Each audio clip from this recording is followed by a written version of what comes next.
गुजरात में चुनाव है, अचानक पुलिस रातों रात 2500 किलोमीटर की दूरी तय करके आसाम से गुजरात आती है, चंद्रशेखर की गिरफ्तारी करवाई और अब ये लोग मुझे खत्म करना चाहते। मुझे बता नहीं रहे, उनको मालूम है कि मैं लॉयर हूं, लॉ मेकर हूं, मुझे बोल नहीं रहे कि कौन सा मुकदमा है, एफआईआर का कॉपी नहीं दे रहे। मेरे घर पे छापे किए, मेरे कंप्यूटर को सीज किया, मेरे एमएलए क्वार्टर पे रेड की। इस प्रेस कॉन्फ्रेंस के माध्यम से उनको चैलेंज करता हूं कि भैया लाल किले की प्राचीर पे चढ़ के गॉड से मुर्दाबाद का नारा एक बार लगा दीजिए तो दूध का दूध और पानी का पानी हो जाए।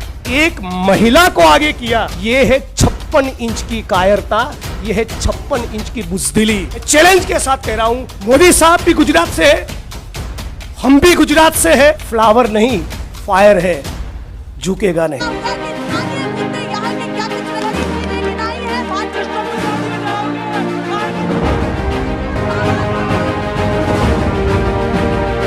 नेशनल पिलर, देश की आवाज। पीएमओ में बैठे गॉडसे के कुछ भक्तों के द्वारा मुझ पर जो एफआईआर हुए उसके ऊपर मैं आज ये प्रेस कॉन्फ्रेंस कर रहा हूं। साथियों, सबसे पहला मेरा सवाल है कि गुजरात में पिछले 8-10 सालों के दौरान 2-4 नहीं 22 एग्जाम्स के पेपर लीक हुए, उसमें कोई इन्वेस्टिगेशन नहीं, कोई जांच नहीं, कोई गिरफ्तारियां नहीं, 1-2 नहीं 22 एग्जाम्स के पेपर लीक हुए। गुजरात में मुंद्रा के पोर्ट पर 1,75,000 करोड़ का ड्रग्स पाया गया। आई रिपीट, जिसकी इंटरनेशनल मार्केट में कीमत 1,75,000 करोड़ है, उतना ड्रग्स पाया गया जिस मुंद्रा के पोर्ट पे। यदि आपके घर में 10 ग्राम भी ड्रग्स पकड़ा गया, पत्रकार साथियों आपको भी नहीं छोड़ेंगे। लेकिन गौतम अदानी साहब, उनके खिलाफ कोई कार्रवाई नहीं, कोई एफआईआर नहीं, कोई जांच नहीं, कोई इन्वेस्टिगेशन और इंट्रोगेशन के लिए एक बार भी नहीं बुलाया।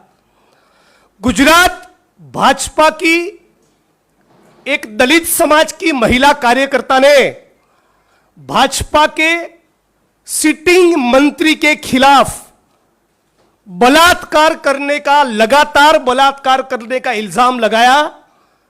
This is discussed in the assembly of Gujarat. Gujarat की विधानसभा में भी इस मुद्दे को उठाया गया।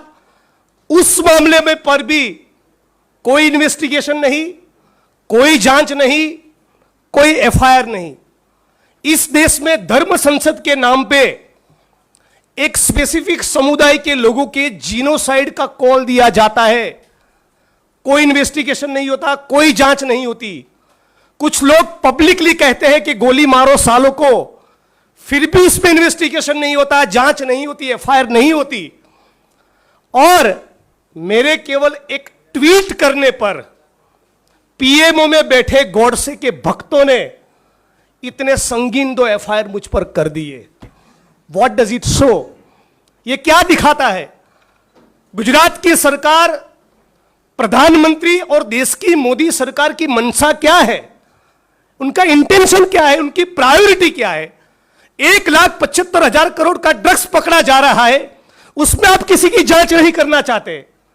एक दलित महिला भाजपा के मंत्री के खिलाफ बलात्कार का इल्जाम लगाती है, आप उसमें कोई जांच नहीं करना चाहते। 1-2 नहीं 22 एग्जाम्स के पेपर लीक होते हैं, आप उसमें कोई जांच नहीं करना चाहते। लेकिन मैंने केवल एक ट्वीट कर दिया, और ट्वीट का कंटेंट क्या है?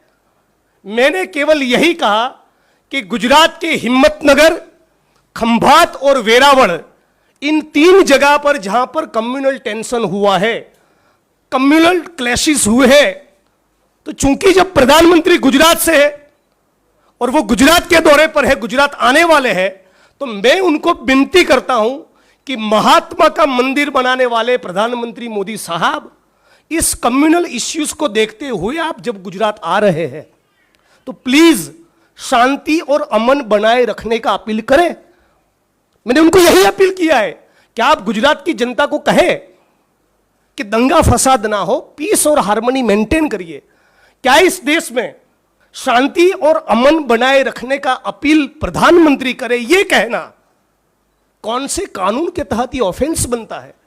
और यदि उनको तकलीफ मिर्ची इस बात से लगी कि मैंने ये कहा कि गोडसे के भक्त है, तो मैं इस प्रेस कॉन्फ्रेंस के माध्यम से उनको चैलेंज करता हूं कि भैया लाल किले की प्राचीर पे चढ़ के गोडसे मुर्दाबाद का नारा एक बार लगा दीजिए, तो दूध का दूध और पानी का पानी हो जाए।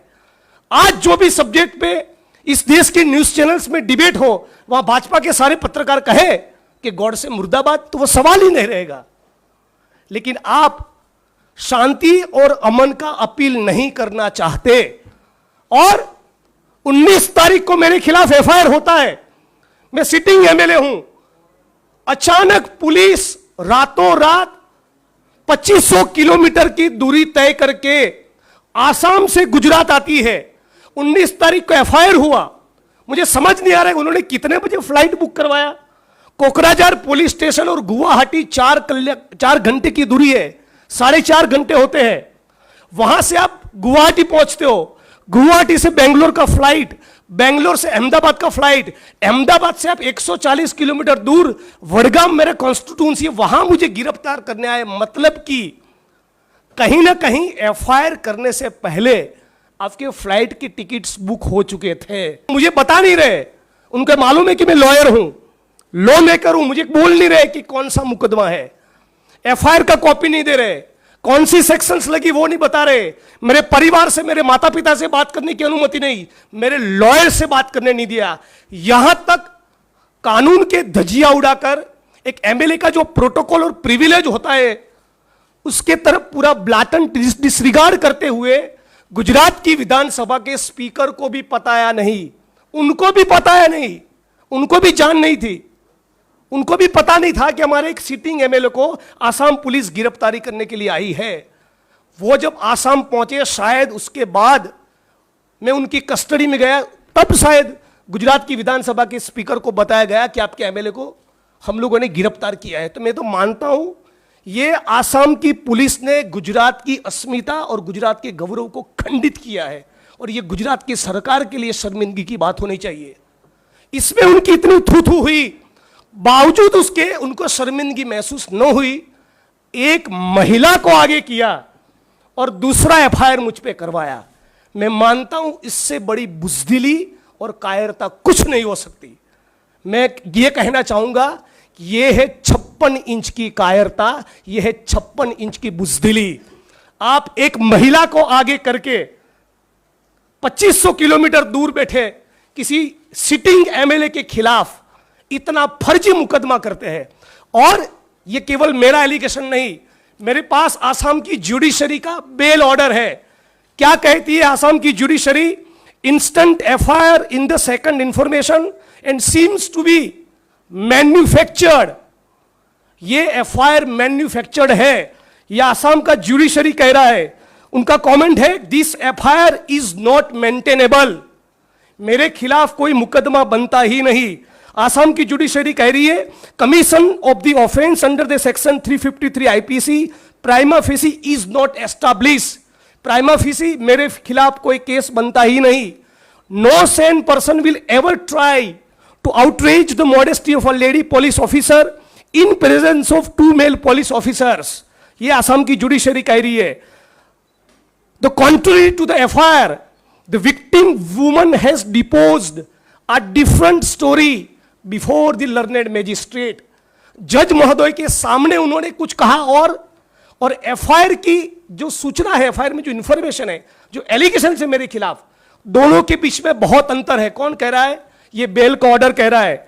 इसी ऑर्डर में जज महोदय ने लिखा है, इन view of the about testimony of the victim woman the instant case is manufactured for the purpose of keeping the accused Shri Jignesh Mewani in detention for a longer period, abusing the process of court and abusing the process of law. Instant FIR is not maintainable in the court of law. Honorable Guwahati Court may perhaps consider directing the Assam Police to reform itself. ये court का order कह रहा है कि हम गुवाहाटी की high court को appeal करेंगे कि आसाम पुलिस अपने चरित्र को सुधारे। ये आसाम पुलिस क्या कह रही है, क्या कर रही है, किसके इशारों पर कर रही है, किसके कहने पर कर रही है? जुडिशरी ने यहां तक कहा कि आपकी कस्टडी में कोई अक्यूज्ड है और आपको सब कुछ दूध का दूध और पानी का पानी करना है तो आप अपने बदन पे सीसीटीवी कैमरा लगाइए। इस प्रकार का कमेंट आसाम की जुडिशरी को करना पड़ा। इससे ज्यादा शर्मिंदगी की बात क्या हो सकती है कि आप एक महिला का इस्तेमाल एक सिटिंग एमएलए को बदनाम करने के लिए कर रहे, और इतना स्ट्रॉन्ग ऑब्जर्वेशंस होने के बावजूद भी एक बार भी आसाम की सरकार को शर्मिंदगी महसूस नहीं हुई। तो सवाल यह है कि आसाम की सरकार को अचानक क्या मन हुआ कि 2500 किलोमीटर दूर बैठे गुजरात के उस विधायक जिग्नेश मेवानी के खिलाफ एफआईआर करे। मेरा यह दावा है, मेरा यह आरोप है, यह प्राइम मिनिस्टर ऑफ इंडिया की ऑफिस से डिजाइन हुआ कॉन्स्पिरेसी है। गुजरात में चुनाव है और वो चाहता है कि मुझे बदनाम किया जाए, मुझे डिस्ट्रॉय किया जाए, और यहां तक मानो मैं कोई टेररिस्ट हूं। मेरे घर पे छापे किए, मेरे कंप्यूटर को सीज किया, मेरे एमएलए क्वार्टर पे रेड की, लैपटॉप को सीज किया, मेरे कॉन्स्टिट्यूएंसी की ऑफिस पे गए, मेरे शेयर टीम के लोगों के मोबाइल जब्त कर लिए। टीम के लोग जब अपने घर पे नहीं मिले, उनके मां बाप के मोबाइल जब्त कर दिए। मैं साथियों कहना चाहता हूं, हम लोग पेगासस के एरा में जी रहे जहां पर भारत इस मोदी सरकार के खिलाफ एलिगेशन है कि इस सरकार ने पत्रकार, ह्यूमन राइट्स का काम करने वाले वकील और विपक्ष के नेताओं के मोबाइल और कंप्यूटर में स्पाईवेयर को घुसेड़ा है, इंस्टॉल किया है गैरकानूनी तरीके से। इस दौर में जब जी रहे तो मुझे ये एप्रीहेंशन, चिंता क्यों ना हो कि जो मेरा कंप्यूटर लिया, जो मेरा लैपटॉप सीज किया, जो मेरे मोबाइल के इंस्ट्रूमेंट लिए, मेरी टीम के लोगों के मोबाइल जब्त की, उसमें देयर इज एवरी चांस कि by now they may have planted something. अब तक उन्होंने उसमें कुछ प्लांट किया हो सकता है। तो सवाल यह हो रहा है कि इतना सारा फर्जीवाड़ा करने में प्रधानमंत्री को क्या रुचि है? इतना सारा फैब्रिकेटेड केसेस करके 2500 किलोमीटर दूर एक जेल में डालकर इस देश के लोकतंत्र को, भाजपा को क्या हासिल होगा? करने के लिए बहुत कुछ है। इन सारे मामलों में सरकार कुछ नहीं कर रही है, और एक ट्वीट करने पर इतना हल्ला, इतना शोर, इतना गिरफ्तारी, आधी रात को 12 बजे मानो किसी टेररिस्ट को आप गिरफ्तार कर रहे हो। उस प्रकार का जो आपने माहौल बनाया है, मैं मानता हूं ये देश के लिए, हमारे लोकतंत्र के लिए बहुत खतरनाक है। पहले उन्होंने रोहित वेमुला को सुसाइड के लिए मजबूर किया, दलित समाज के पत्रकार साथियों को जेल में डाला, चंद्रशेखर की गिरफ्तारी करवाई, और अब ये लोग मुझे खत्म करना चाहते हैं। कोई युवा बोले, कोई पत्रकार बोले, कोई वकील बोले, और उसमें भी यदि कोई दलित समाज का युवा लीडर बोलता है तो मोदी साहब अपने कास्ट बायस के चलते उसको हजम नहीं कर पा रहे। ये मैं आज इस प्रेस कॉन्फ्रेंस के माध्यम से आपके बीच में कहना चाहता हूं। और मोदी साहब भी गुजरात से है, हम भी गुजरात से है, तो उनको चैलेंज भी देना चाहते हैं कि मैं अपने खिलाफ जो मुकदमे हुए, मैं उसको जेल लूंगा, मैं वो सब सहन करूंगा। अपने खिलाफ जो केस हुए दोनों, उसको वापस लेने की बात नहीं कर रहा हूं। लेकिन जिस प्रकार से गुजरात में पाटीदार कम्युनिटी के ऊपर हुए आंदोलन के दौरान के सारे केस वापस लिए, उसी प्रकार मेरे विधानसभा क्षेत्र वडगाम में जो भी माइनॉरिटी समाज के साथियों के ऊपर मुकदमे दर्ज हुए और ऊना के आंदोलन के वक्त जो एफआईआर हुए, जो मुकदमे दर्ज हुए, वो सारे केस आप वापस लीजिए। नंबर 2, ये 22 पेपर लीक हुए, उसको स्पेशल इन्वेस्टिगेटिंग टीम के द्वारा उसकी जांच करवाइए। नंबर 3, ये मुंद्रा के पोर्ट पर 1,75,000 करोड़ का जो ड्रग्स पाया गया, उसमें गौतम अदानी का इंट्रोगेशन करवाइए। और यदि इस सारे मामलों में आप 1 महीने के दौरान कोई कार्रवाई नहीं करेंगे तो मैं चैलेंज के साथ कह रहा हूं, 1 जून पे इंडियन नेशनल कांग्रेस का गुजरात चैप्टर और हम सारे गुजरात के लड़ने वाले लोग सड़क पर उतरेंगे और गुजरात बंद का इस मंच पर से मैं कॉल दे रहा हूं। मोदी जी, आप भी गुजरात से हैं, मैं भी गुजरात से हूं, आप भी समझ लीजिए, जैसा कि मेरे साथी ने कहा, फ्लावर नहीं फायर है। झुकेगा नहीं. It's my challenge to you, prime minister of India. Thank you so much. धन्यवाद जिग्नेश भाई.